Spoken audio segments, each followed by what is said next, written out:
حضرت شیخ سعدی رحمۃ اللہ علیہ بیان کرتے ہیں کہ ایک پہلوان کو کشتی کے 360 داؤ آتے تھے اور وہ ہر روز نئے داؤ کے ساتھ کشتی لڑتا تھا۔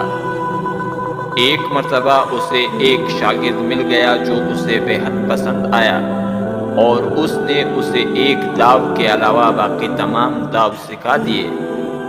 شاگرد جب فن پہلوانی کے داؤ سیکھ گیا تو مغرور ہوا اور اس نے دعویٰ کیا کہ اس وقت پورے ملک میں اس کے مقابلے کا کوئی پہلوان نہیں ہے۔ اس کا یہ دعویٰ اس حد تک بڑھ گیا کہ کہنے لگا کہ میرا استاد صرف میرے لیے احترام کے لائق ہے، ورنہ اس میں بھی اتنی طاقت نہیں کہ وہ مجھے زیر کر سکے۔ میں اس وقت فن پہلوانی میں سب پہلوانوں سے ماہر اور طاقتور ہوں۔ بادشاہ وقت کو جب اس کے اس دعوے کی خبر ہوئی تو اس نے استاد اور شاگرد دونوں کی کشتی کا اعلان کیا۔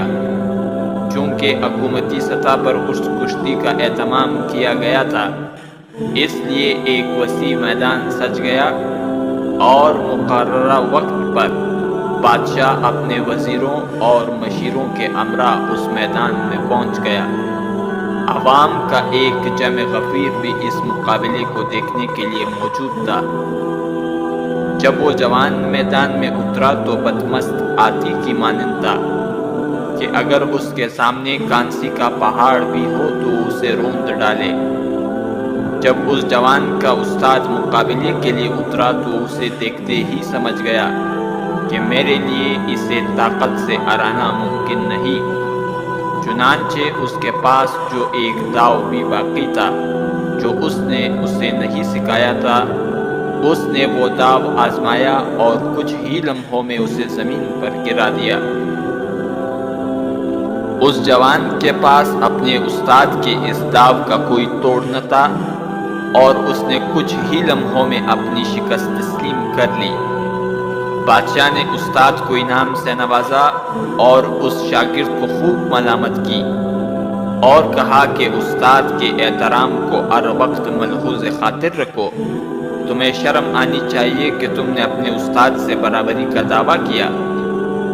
اس جوان نے بادشاہ سے کہا کہ اے بادشاہ، میں طاقت کی بدولت زیر نہیں ہوا، بلکہ اس ایک داؤ کی بدولت زیر ہوا جو میرے استاد نے مجھے نہیں سکھایا۔